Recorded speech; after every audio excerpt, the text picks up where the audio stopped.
Hello and welcome student, আমি Arbaaz sir জ্ঞানজ্যোতি coaching সেন্টারে তোমাদের সবাইকে ওয়েলকাম। আমি অলরেডি তোমাদের ইকোলজি যে পেপারটা আছে সেখানে ইউনিট 1, 2, 3, 4 বলে দিয়েছি। ইউনিট 1, 2 যেটা আছে সেটা হচ্ছে তোমাদের দুইটা চ্যাপ্টার আলাদা করে বলেছি, ইউনিট 3 অ্যান্ড 4 বলেছি, ঠিক আছে।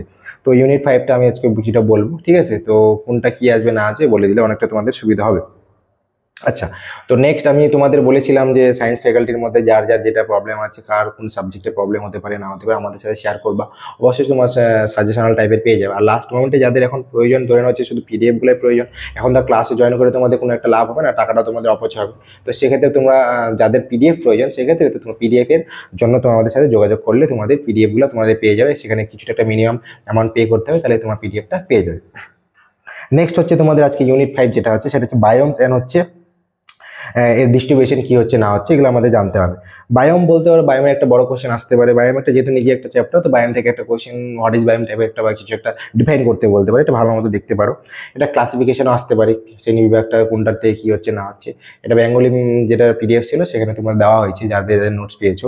নেক্সট হচ্ছে কি টাইপস অফ ক্যারেক্টারিস্টিক্স অফ বায়োমস, প্রত্যেকটা আলাদা আলাদা ফাংশন ক্যারেক্টারিস্টিক্স যেগুলো যেগুলো প্রয়োজন তোমাদের সবগুলো লাগবে। যেমন হচ্ছে কিছু হচ্ছে ট্রপিক্যাল রেন ফরেস্ট, তারপর হচ্ছে আমাদের টাইগার, নেক্সট হচ্ছে তুন্দ্রা, ঠিক আছে, ডেজার্ট এরিয়া যেগুলোতে আমাদের ম্যারিন যেগুলো আছে, এগুলো তোমরা ভালো যদি দেখো তোমাদের অনেকটা সুবিধা হবে। নেক্সট হচ্ছে তোমাদের হচ্ছে significance of biome. Significance of বায়োমসের মধ্যে বলতে পারো যে তাৎপর্য টাইপের ব্যাপারটা। তাৎপর্য মানে সিগনিফিকেন্স তোমাদের বলে 5টা অ্যাটলিস্ট তোমরা মনে করে যাবা। অ্যাটলিস্ট এখান থেকে 3 মার্কের একটা কোশ্চেন থাকলে থাকতে পারে, যদি পেয়ে গেলে তো খুব ভালো। 3 বা 4 মার্কের কোশ্চেন, এটা আরামসে লিখতে পারবা, সোজা কোশ্চেন হিসাবেই আসবে। তারপরে আছে বেসিক কনসেপ্ট অফ হচ্ছে boundaries on characteristics of real, ঠিক আছে।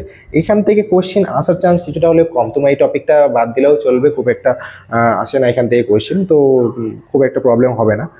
লাস্ট একটা টপিক আছে ওয়ালেস লাইন আর হচ্ছে ওয়েবার লাইন, ঠিক আছে। ওয়ালেস লাইন আর ওয়েবার লাইন যেটা আছে, এটা থেকে তোমাদের কোনো কোশ্চেন হচ্ছে ম্যাথ আসতে পারে, যে এটা থেকে কি ভ্যালু বার হতে পারে, ওটা থেকে কি ভ্যালু করতে পারে, প্রত্যেকটা আলাদা।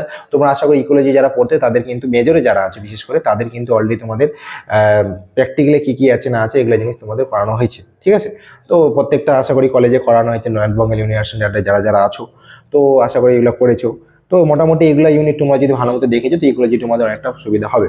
তো আমি বারবার বললাম, আমি সমস্ত সাবজেক্টে সায়েন্স ব্যাকগ্রাউন্ডের মোটামুটি যতগুলো পারা গেছে আমাদের তরফ থেকে আমরা প্রত্যেকটা সাবজেক্টের পিডিএফ এবং ক্লাস এবং যা তোমাদের যা যা প্রয়োজন ছিল সমস্ত কিছু দেওয়া হয়েছে। এবার কারো যদি কোনো কোয়ারি বা প্রবলেম থাকে তোমরা অবশ্যই আমাদের কোনা দেওয়া নাম্বারটা যেটা আছে যোগাযোগ করবে, তোমাদের সমস্ত কিছু বলে দেওয়া হবে, ঠিক আছে। তাহলে আজকের ভিডিও এখানে অবধি থাকবে। সবাই ভালো মতো পরীক্ষা দিও, ঠিক আছে।